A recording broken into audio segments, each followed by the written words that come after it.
So, in our last discussion, we talked about why Hardy-Weinberg equilibrium is so important in the context of evolutionary biology.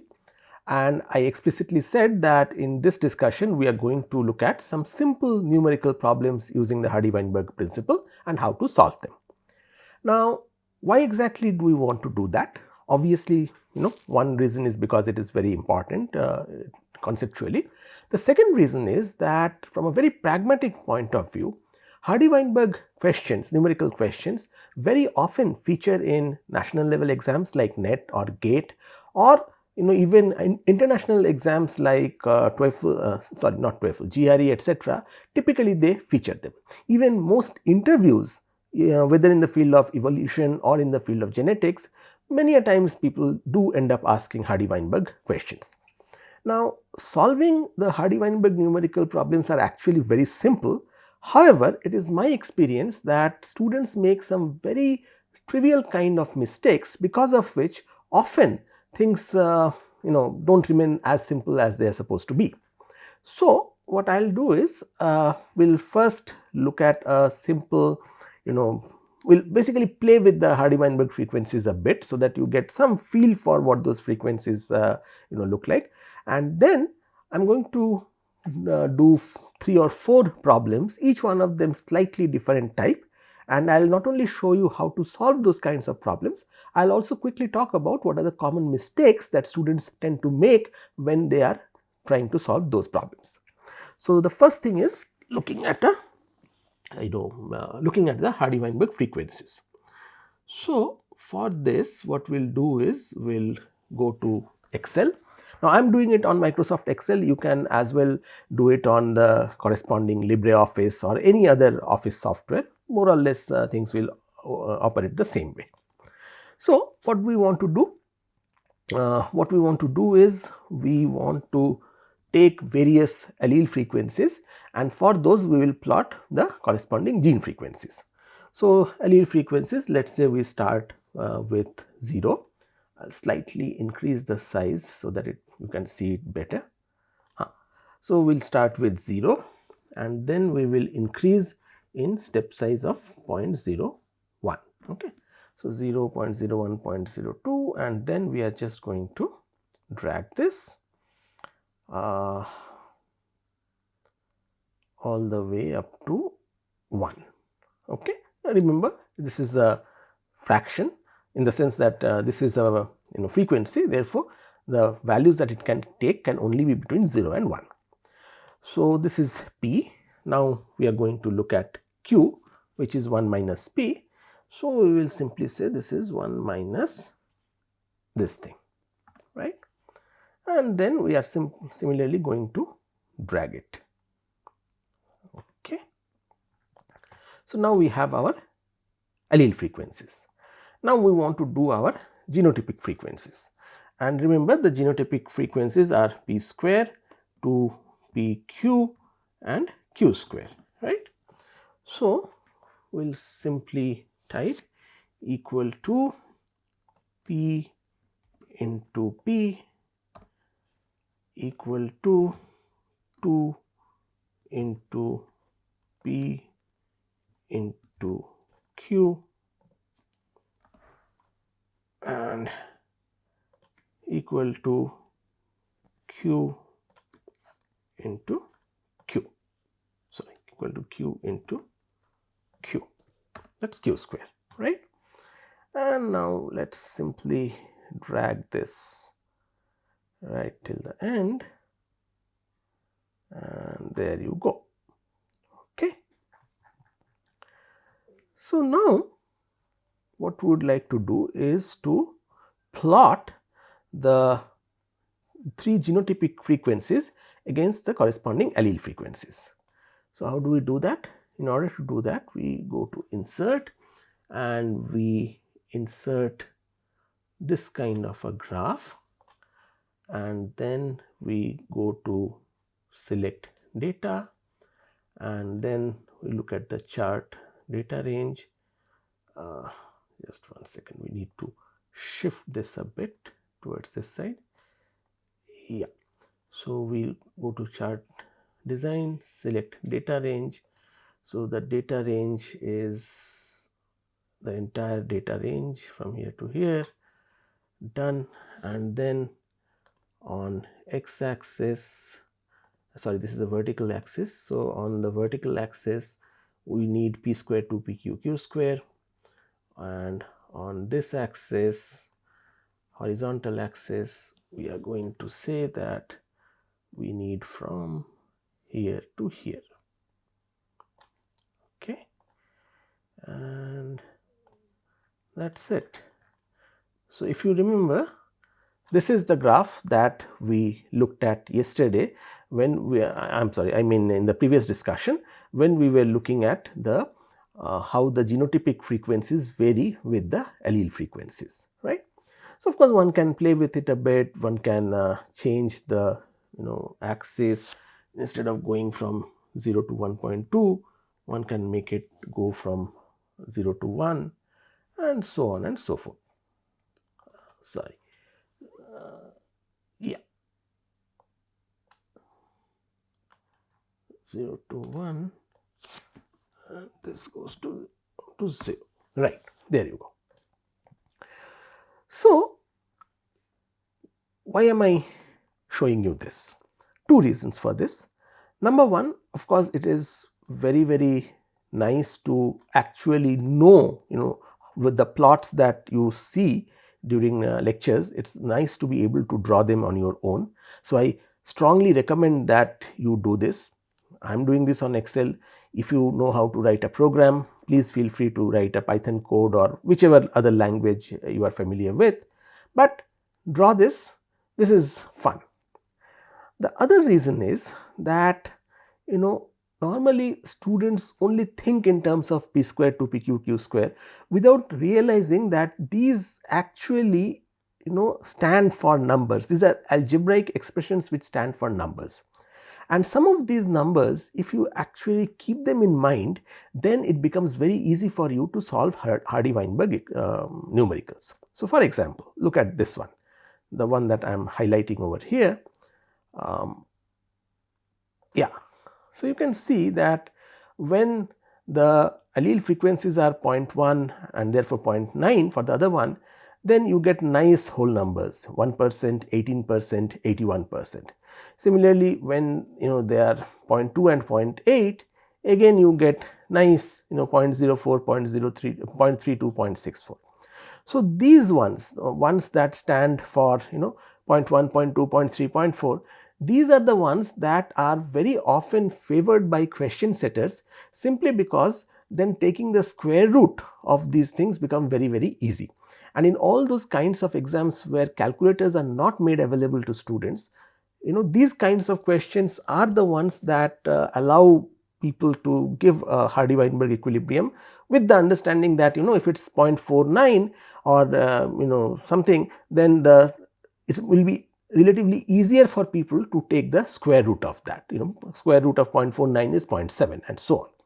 So these values that I am highlighting, I heavily recommend that these values you should definitely keep in mind. Okay, so that once you see any of these genotypic values, you automatically know what the allele frequencies are, without even thinking. This doesn't mean that I want you to mug up all the values. No, I just want you to mug up these 3 or 4 that I highlighted. Okay, so with this background, we can now afford to shift to the problems. And yeah, okay, so here is the first problem. The following numbers were noted while studying the Mn blood group in a population: 83 mm, 46 mn, 11 nn. Compute the gene and the genotypic frequencies. So we are talking about 83 plus 46 plus 11. So 83 plus 11 is 94, plus 6 100, 140. So this total is 140 individuals, right? Now a very common mistake that students do is they take 140 individuals, then they calculate 11 by 140 something, and they equate this to q square. and then they tend to take a square root of this, and thereby they derive the gene frequencies. Okay. Now, this is actually wrong. Why is it wrong? Because this q square representing the genotypic frequency supposes or presupposes that the population is in Hardy-Weinberg equilibrium. Whereas in this particular case, note that they haven't really told you that the population is in Hardy-Weinberg, right. So, the basic thumb rule over here is that any time where you have access to all the genotypic numbers or all the genotypic frequencies, then you should never use the Hardy-Weinberg p square q square formula. What you should instead use is the small p is equal to capital P plus half q formula, because this relationship, remember the way we derived it, this relationship actually does not require the Hardy-Weinberg equilibrium to be reached in the population, right. So, how are you going to do this? So, in this context, we will first compute the genotypic frequencies. So, the genotypic frequencies for MM is simply 83 by 140, that for MN is 46 by 140. Okay. So, this is this 83, this is this 46, and similarly for NN the genotypic frequency is this 11 by 140, 11 by 140. So, I happen to have a calculator near me. So, this is my calculator. So, let us quickly do this. So, 83 divided by 140 is 0.592, sorry 0.592. Similarly, 46 divided by 140 is equal to 0.329, and 11 divided by 140 is 0.079, actually 0.0785, but I will just make it 0.079. So, these are my genotypic frequencies, and from these genotypic frequencies I am going to use this formula to get my P and Q. So, P is equal to 0.592 plus half into Q is 0.329, 0.329 equal to, let us see. So, 0.329 into 0.5 is 0.1645 plus 0.592 is equal to 0.7565. So, 0.7565. So, I will represent that as 0.757, and if P is 0.5757, then Q is equal to 1 minus 0.757. So, 1 minus 0.757 equal to 0.243, 0.243. And if you really want to check this, you can also get to roughly the same value by doing 0.079 for Q equal to 0.079 plus half into 0.329. So, let us see what that leads to. So, 0.5 into 0.329 equal to 0.1645 plus 0.079 is equal to 0.2435. I mean, this is just, this is pretty close to this. Whatever you are seeing over here in the fourth digit is just rounding off error. So, this tells you that as long as you have all the genotypes, make sure that you use this formula to go from genotypic frequency to gene frequency. Okay, next one. So, if you remember, we said that this Hardy-Weinberg that we derived for the one locus 2 allele case, it actually very nicely extends to the one locus multi-allelic case, and I told you that the various genotypic coefficients are going to be, for the frequencies, will be P plus Q plus up to n whole square, the coefficients of that expansion. So, just to give you an example, actually in this particular case we do not even need to go all the way to the expansion, we can do it much more simply, but the principle will be the same as we saw last time. So, the question is that there are 3 allelic variants A, B and C of the red cell acid phosphatase enzyme found in a sample of 178 English people. This number is important, we will come back to it. All genotypes were distinguishable by electrophoresis and the frequencies in the sample are as follows. So, they have given you the frequencies, but note that they have given it in percentage, right. So, in order to do the calculation, we will have to convert this into the corresponding 0 to 1 range. How does one do that? Essentially dividing everything by 100, right. So, what are the values? So, this is going to be 0.096, this is going to be 0.483, this is going to be 0.343, this is going to be 0.028 and this is going to be 0.05 and this will remain as 0, right. So, these are the frequencies. Now, from these we now need to know the frequencies of the 3 alleles capital A, capital B, capital C in the sample. So, we have to go from genotype frequency to allele frequency. How do we go there? Remember again, here all the genotypic frequencies are given. So, you do not really need to assume the square root kind of a relationship. You can simply go there by our small p is equal to p plus half q, except that now instead of half q, you are going to do it as q plus whatever, q plus q1 or whatever, basically where these are the heterozygotes which also contains the particular allele in question. In this particular case, let us say for allele A, these are going to be the heterozygotes containing the allele A, which is AB and AC. So, just to show you how it works. So, small p, where p is the frequency of allele A, small p, let us call it PA to make it really easy. Okay, frequency of A is equal to frequency of the homozygote, which is 0.096 plus half into the frequency of the 2 heterozygotes which contain A, which are AB and AC, which basically means half into 0.483 plus AC is 0.028, right. So, how much does that boil down to? So, let us do this again. So, 0.483 plus 0.028, my calculator tells me it is 0.511 and we multiply that with half, that gives me 0.2555 and then to this gets added plus 0.096 equal to 0.3515, 0.3515. So, this is equal to PA. Okay.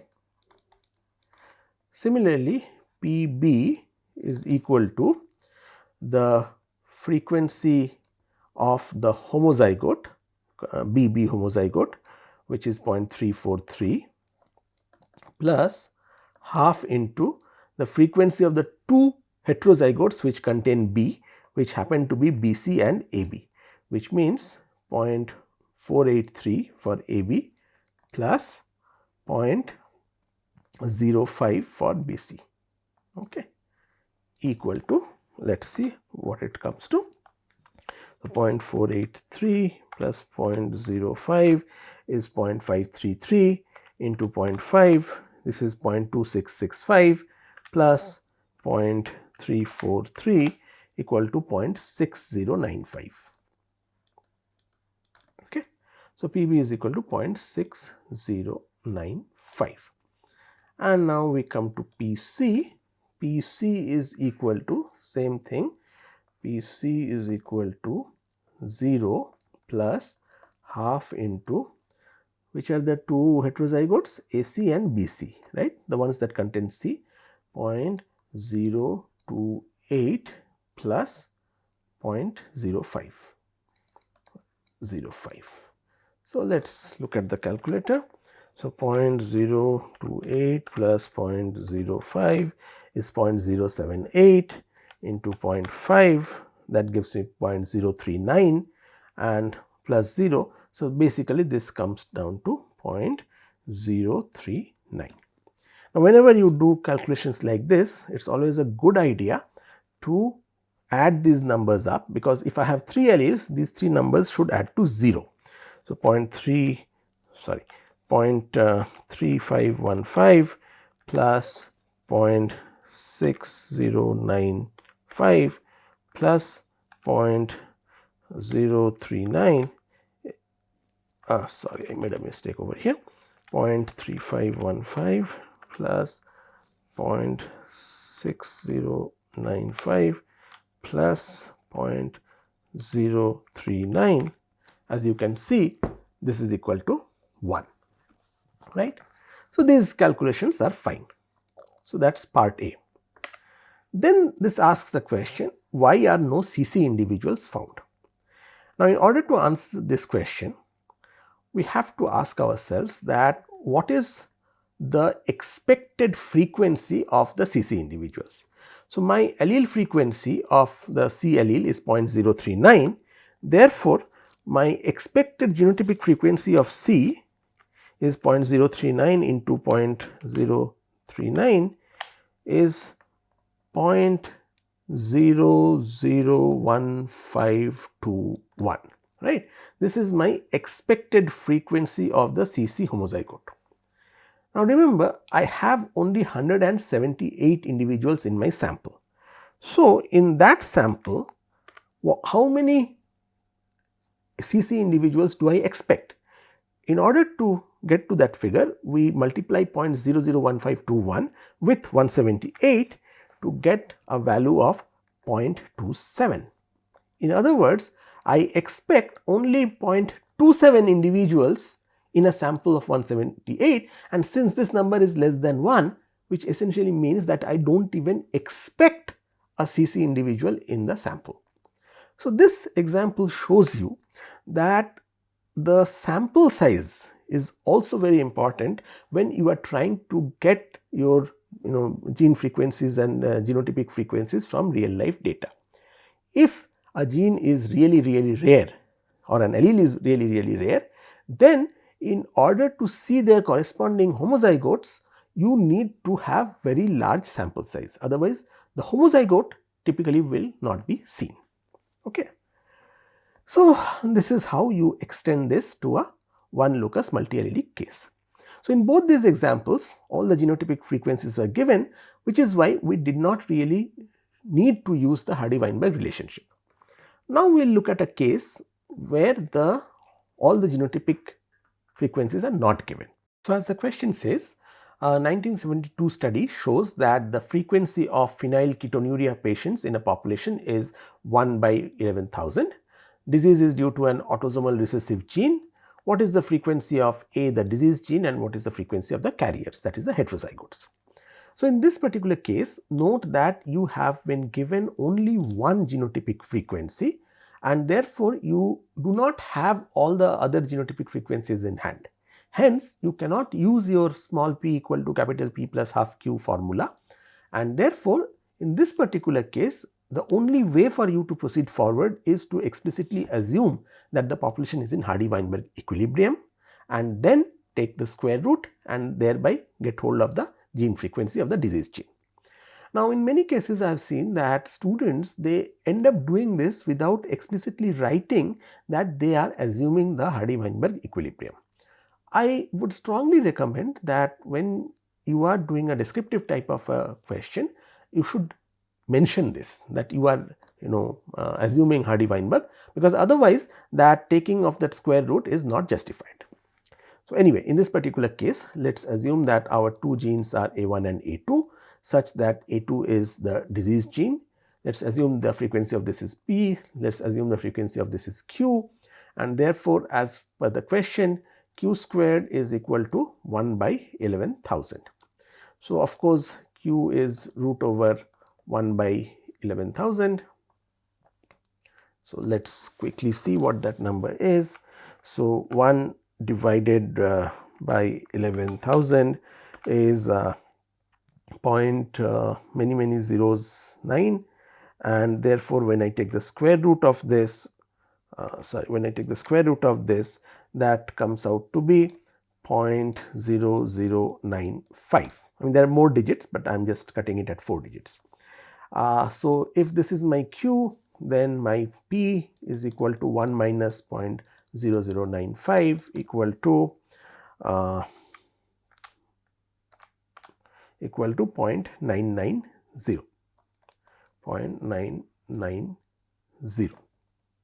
Okay, and then what I can do is my 2PQ is equal to 2 into P is 0.990 into Q is 0.0095, right. So 2 into 0.990 into 0.0095 is equal to 0.0189 roughly. Okay. So this is the frequency of the homozygote. So this is this answer 0.0189 and this answer is 0.0095.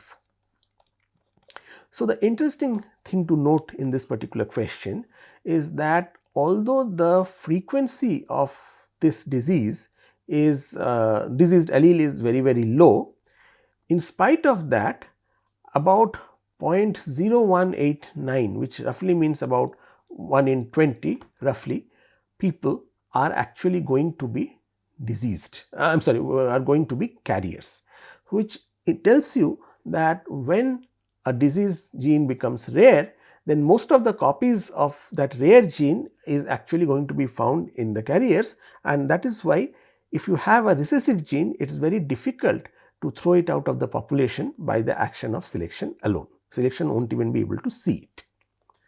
Okay, going to the next question. So the question says, in a given population, 35.42% of the individuals are carriers of a genetic condition. Assume that the disease is due to a single autosomal recessive gene and the population is in Hardy-Weinberg equilibrium. If the recessive gene is rarer than the dominant gene, what is the expected percentage of individuals with that condition? So note what is happening in this one. Here they are giving you the percentage of the carriers, that is the heterozygotes, and they are asking you the expected percentage of individuals with that condition. So which basically means this is an inverse of the previous question. There they had given you the diseased condition, the homozygotes, and they had asked you about the frequency of the carriers. Here it is the other way around. So turns out that there is a very simple way of doing these questions. So as per this question, 2PQ is equal to 35.42%, which means 0.3542, right. Here they have already given you Hardy-Weinberg equilibrium, so you do not have to bother, it is right there. If the question also says recessive gene is rarer than the dominant gene, it is not entirely clear right now where that will be important, but we will see that in a moment.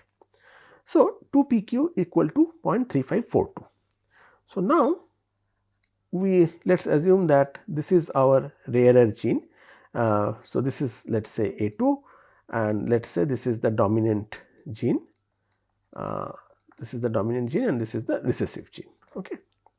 So we need the expected percentage of individuals with that condition. So basically we need to go to Q square. So in order to go to Q square, we first have to figure out what is Q. So if that be the case, let us say that 2 into, we can write P as 1 minus Q into Q is equal to 0.3542. So we can divide both sides by 2, which will basically make it Q minus Q square is equal to, let us see, 0.3542 divided by 2 equal to 0.1771, equal to 0.1771. So taking everything to the right hand side, Q squared minus Q plus 0.1771 is equal to 0. Now we know that there is a very famous formula which says that if ax squared plus bx plus c is equal to 0, then x is equal to minus b plus minus, and plus minus means that we are going to get two values out of this, minus b plus minus root over b squared minus 4ac, the entire thing divided by twice a, right, where a, b and c are these coefficients as written over here. So, applying that stuff over here, the value of q is equal to minus b. So, my b over here is already minus 1, right. So, because this is a minus sign over there. So, minus of minus b is plus, so which basically means 1 plus minus root over b squared. So, b is 1. So, 1 minus 4ac, minus 4a, a is again 1 over here. So, 4 into 1 into 0.1771 whole divided by 2. Okay. So, this stuff inside the bracket, this is 0.1771 into 4 is 0.7084. So, subtracting that from 1, so 1 minus 0.7084 is equal to 0.2916, and then taking the square root of that gives me 0.54. So, this is boiling down to 1. So, this is 0.54, 1 plus minus 0.54 whole divided by 2, which is equal to, I will divide both numbers by 2. So, 0.5 plus minus 0.27, half of 0.54 is 0.27. So, if I add 0.27 to this, so then I am getting two answers here. One is 0.5 plus 0.27, which is 0.77, and the other is 0.5 minus 0.27, which is 0.23. Okay.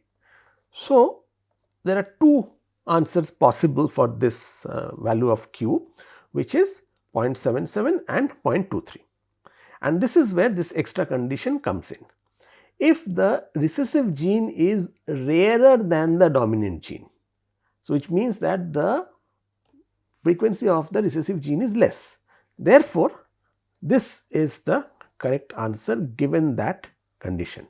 In other words, for this question, we are going to say that the expected percentage of the individuals with that condition is q square is equal to 0.23 squared equal to 0.23 into 0.23 is equal to 0.0529, roughly speaking about 0.053.